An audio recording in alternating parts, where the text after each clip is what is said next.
एक gulf country का decision तुम्हारे पेट्रोल के प्राइस को कंट्रोल कर सकता है और शॉकिंगली ये इंडिया के लिए प्रॉब्लम भी हो सकता है और एक हिडन अपॉर्चुनिटी भी। यूएई इज लिविंग ओपेक और ये सिर्फ एक न्यूज नहीं है, ये ग्लोबल ऑयल सिस्टम का रीसेट है। सोचो तुम्हारी डेली लाइफ, कार चलती है फ्यूल से, फ्यूल आता है ट्रांसपोर्ट से, फ्लाइट चलती है फ्यूल से, मतलब इनडायरेक्टली तुम्हारी लाइफ ऑयल से कंट्रोल होती है। और इंडिया दुनिया का सबसे बड़ा ऑयल इंपोर्टर में से एक है, मतलब हम ऑयल के लिए दूसरे कंट्रीज पर डिपेंडेंट है। और यहाँ एंट्री होती है एक पावरफुल सिस्टम की, ओपेक। ये एक ग्रुप है जो डिसाइड करता है कितना ऑयल मार्केट में भेजना है। सप्लाई कम तो प्राइस हाई, सप्लाई ज्यादा तो प्राइस लो। और अब यूनाइटेड अरब एमिरेट्स ने बोला मैं अपना ऑयल डिसीजन खुद लूंगा। और ये डिसीजन छोटा नहीं है, ये 7 साल पुराने सिस्टम को चैलेंज कर रहा है। क्या यूएई का एग्जिट इंडिया के लिए पेट्रोल सस्ता कर सकता है या ये ग्लोबल ऑयल वॉर स्टार्ट कर सकता है? अब प्रॉब्लम को समझते हैं। ऑयल सिर्फ फ्यूल नहीं है, ऑयल इक्वल्स इकोनॉमी। अगर ऑयल महंगा होता है, ट्रांसपोर्ट महंगा होगा, फूड महंगा होगा, इन्फ्लेशन बढ़ता है और इंडिया जैसी इंपोर्ट डिपेंडेंट कंट्री सबसे पहले इंपैक्ट फील करती है। अब एक और डेंजरस लेयर ऐड करो, जियोपॉलिटिक्स।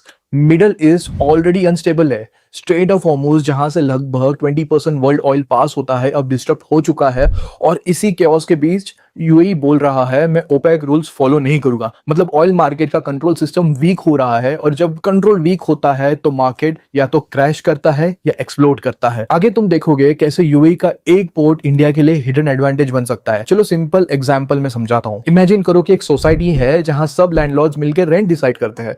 अगर सब मिलकर रेंट हाई रखे तो प्रॉफिट हाई होगा। अगर कोई एक सडनली ज्यादा फ्लैट्स मार्केट में डाल दे तो रेंट गिर जाता है। ओपेक भी वही करता है। ये एक कार्टेल है जो सप्लाई को कंट्रोल करता है। अब यूएई की प्रॉब्लम क्या थी? यूएई के पास कैपेसिटी है, वो और ऑयल प्रोड्यूस कर सकता है, लेकिन ओपेक के रूल्स उसको लिमिट कर रहे थे। एक्सपर्ट्स कहते हैं यूएई को कोटा से कंस्ट्रेंट फील हो रहा था, इसलिए वो बाहर निकला। अब यूएई फ्री है प्रोडक्शन बढ़ाने के लिए। वो 5 मिलियन बैरल्स पर डे तक प्रोडक्शन ले जाना चाहता है और यहां से गेम चेंज होता है। जब सप्लाई बढ़ेगी तो थियोरेटिकली प्राइस नीचे आता है। एक्सपर्ट्स कह रहे ऑयल प्राइसेस लॉन्ग टर्म में गिर सकते हैं क्योंकि यूएई सप्लाई इंक्रीज करेगा। इंडिया यूएई का मेजर बायर है। अगर यूएई इंडिपेंडेंट हो गया तो इंडिया डायरेक्टली डील कर सकता है।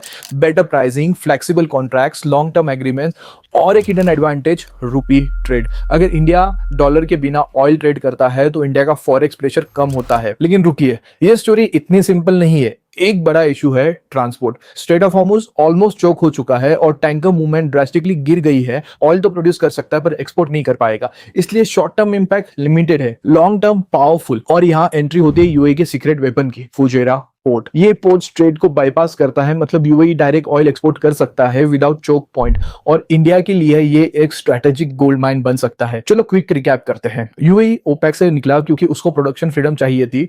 इससे सप्लाई बढ़ है, सप्लाई बढ़ेगी तो प्राइसेस गिर सकते हैं, इंडिया को फायदा मिल सकता है, cheaper oil, better deals, currency advantage. लेकिन शॉर्ट टर्म में जियोपॉलिटिकल इश्यूज इंपैक्ट को स्लो करेंगे। सब लोग ये बोल रहे हैं कि UAE exit means cheap oil means India के लिए जीत। पर सच इतना सिंपल नहीं है। ऑयल प्राइसेस सिर्फ ओपेक कंट्रोल नहीं करता।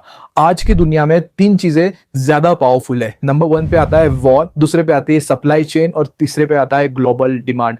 एक्सपर्ट्स कह रहे हैं near term oil prices geopolitics से डिसाइड हो गए, ओपेक मेंबरशिप से नहीं। और एक hidden tension, UAE versus Saudi Arabia. UAE का एग्जिट एक्चुअली सऊदी लीडरशिप को चैलेंज करता है, मतलब गल्फ में कंपटीशन बढ़ रहा है और जब प्रोड्यूसर्स कंप्लीट करते हैं तब प्राइस वॉर हो सकता है। और प्राइस वॉर का मतलब एक्सट्रीम वोलेटिलिटी, कभी चीप कभी सडन स्पाइक। अगले 2-3 साल ऑयल प्राइसेस रोलर कोस्टर जैसे बिहेव कर सकते हैं और इंडिया को यहाँ स्मार्ट प्लेयर बनना पड़ेगा। तो फाइनल आंसर क्या है? क्या यूएई को ओपेक छोड़ना इंडिया के लिए गुड है? शॉर्ट आंसर हाँ, लेकिन रिस्क के साथ। लॉन्ग टर्म इंडिया को मिल सकता है cheaper oil, better deal, strategic advantage. ये डिसीजन एक सिंपल ऑयल स्टोरी नहीं है, ये ग्लोबल पावर शिफ्ट है और इंडिया के पास एक रेयर चांस है इस नए सिस्टम में अपनी पोजीशन स्ट्रॉन्ग बनाने के लिए। लेकिन सिर्फ तब जब इंडिया स्मार्ट स्ट्रेटेजी को यूज करेगा, क्योंकि अब गेम चेंज हो चुका है और अब जो फास्ट अडेप्ट करेगा वही जीतेगा। अब आप देखोगे कि क्यों यूएई का डिसीजन सिर्फ एक हेडलाइन नहीं बल्कि इंडिया का फ्यूचर का सिग्नल है। सो ओके गाइस, होपफुली आपको ये वीडियो पसंद आया होगा। हमने मेजर पॉइंट्स जो है यूएई को लेके इसके अंदर कवर कर लिए हैं,